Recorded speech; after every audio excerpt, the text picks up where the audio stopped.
এখন আলোচনা করব তোমাদের বই 37 নম্বর পৃষ্ঠা থেকে যোগ ও বিয়োগের সম্পর্ক। এখান থেকে আমরা ধারাবাহিকভাবে আলোচনা করব। যোগ বিয়োগের সম্পর্ক। গত পর্বগুলোতে আমরা আলাদা করে যোগ আলাদা করে বিয়োগ শিখেছি, এখন একসাথে দুটিই থাকবে, যোগ এবং বিয়োগ। এটির সম্পর্কগুলো আমরা জেনে নিব। যোগ ও বিয়োগের মধ্যে কোনো সম্পর্ক আছে কি? আমরা দ্বিতীয় শ্রেণীতে পড়েছি, তোমার মনে পড়েছে কি? তোমার মনে পড়ছে কি? আমরা নিচের প্রশ্ন সমাধান করি।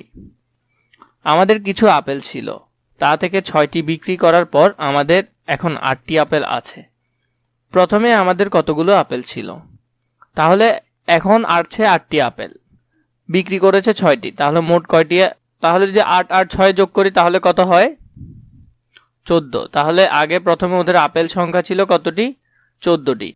এটি আমার মনে পড়েছে।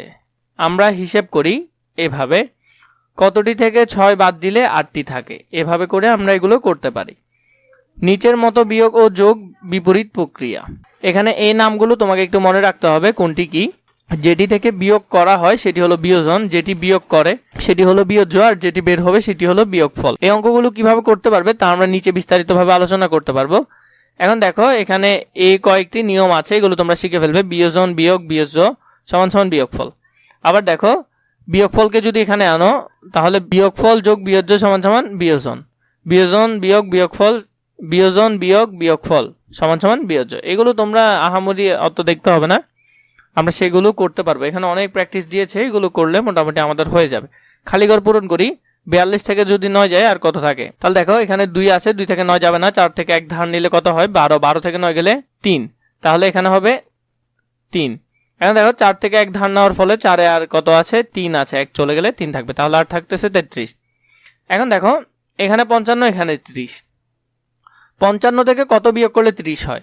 তুমি এটা করার জন্য তুমি চাইলে করতে পারো। এরপর দেখো, এখানে আছে 54, এখানে আছে কত? 32।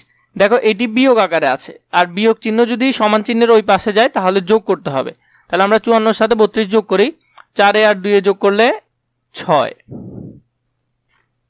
5 আর 3 যোগ করলে 8। তাহলে তুমি যদি 86 থেকে 32 বিয়োগ করো তুমি কত পাবে? 54 পাবে। এরপর দেখো, এখানে আছে 33, এখানে আছে 42। সমান চিহ্নের যদি এদিকে থাকে যোগ আকারে, সামনে কিছু নাই মানে যোগ আছে, তাহলে 33টা ওইদিকে পাঠালে বিয়োগ করতে হবে। তাহলে দেখো, 42 থেকে যদি 33 বিয়োগ করো, 3 থেকে 2 গেলে 1, 4 থেকে 3 গেলে 1। তুমি যদি 33 এর সাথে 11 যোগ করো তুমি পাবে 42। 30 এবং 25 যোগ করলে কত? 5 আর 0 যোগ করলে 5, 2 আর 3 যোগ করলেও 5। 6 থেকে 4 বিয়োগ করলে থাকে 2, এখানে আছে 5, এখানে আছে 8, 5 থেকে 8 বিয়োগ করলে থাকে 3। এখন দেখো, এটি বিয়োগ আকারে আছে, এটি যদি এদিকে আসে তাহলে যোগ করতে হবে, কারণ সমান চিহ্নের এপাশে আসলে যোগ করতে হয়। 9 আর 3 যোগ করলে কত হবে? 9 আর 3 যোগ করলে 12। 12-র কত? 2, হাতে আছে 1, সেটি আগেরটির সাথে যোগ করলে 4, তাহলে 42।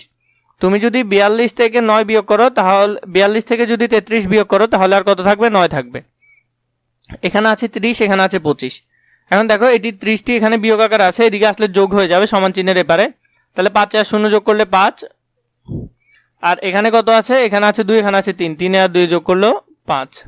তাহলে 55 থেকে 30 বিয়োগ করলে আর 25 থাকবে। এরপর দেখো, 54, 32, এটি তো সহজ। 4 আর 2 যোগ করলে 6, 3 আর 5 যোগ করলে 8, তাহলে 86। এরপর দেখো, ওরা কি বলেছে? একটি ট্রেনে 1637 জন যাত্রী ছিল। একটি স্টেশনে 856 জন যাত্রী নেমে গেল এবং 730 জন নতুন যাত্রী উঠল। এখন ট্রেনটিতে মোট কতজন যাত্রী আছে? প্রথমে দেখো, মোট যাত্রী থেকে একটি স্টেশনে এতজন যাত্রী নেমে যায়, তাহলে নেমে গেলে কি করতে হবে? বিয়োগ করতে হবে। বিয়োগ করার পর যা আসবে, এরপর দেখো নতুন করে উঠলো, তাহলে নতুন করে ট্রেনে উঠলে কি করতে হবে? যোগ করতে হবে। তাহলে একবার বিয়োগ করতে হবে, একবার যোগ করতে হবে। আমরা এটি করে দেখি। প্রথমে আমরা সংখ্যাটি থেকে বিয়োগ করলাম, বিয়োগ করার পর দেখো এখানে কত আসছে? 772 আসছে। এটির সাথে যদি আমরা আবার 730 যোগ করি তাহলে কত আছে? 1502। তাহলে সঠিক উত্তর হবে কত? এখন বর্তমানে ট্রেনে মানুষ আছে 1502 জন। এরপর দেখো 2 নম্বরে কি বলেছে? কোন বিদ্যালয়ে মোট 538 জন শিক্ষার্থী ছিল। ওই বিদ্যালয়ে 125 জন নতুন শিক্ষার্থী ভর্তি হলো এবং 93 জন শিক্ষার্থী অন্য বিদ্যালয়ে চলে গেল। এখন বিদ্যালয়ে মোট শিক্ষার্থীর সংখ্যা আছে কত? প্রথমে নতুন শিক্ষার্থীর সংখ্যা আছে 538 জন, নতুন করে ভর্তি হয়েছে 125 জন, তাহলে যোগ করতে হবে। দেখো, যদি যোগ করি 8 আর 5 যোগ করলে কত?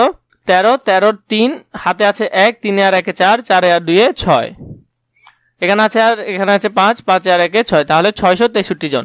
শিক্ষার্থী চলে গেছে কয়জন? 93 জন। তাহলে 3 থেকে 3 চলে গেলে 0, 6 থেকে 9 যাবে না, এক ধার নিয়ে 16 করতে হবে, 16 থেকে 9 গেলে 7, 6 থেকে 1 নিয়ে ফেলার পরে এখানে আর আছে 5, তাহলে 570 জন। তাহলে আর কতজন শিক্ষার্থী আছে এখন? 570 জন।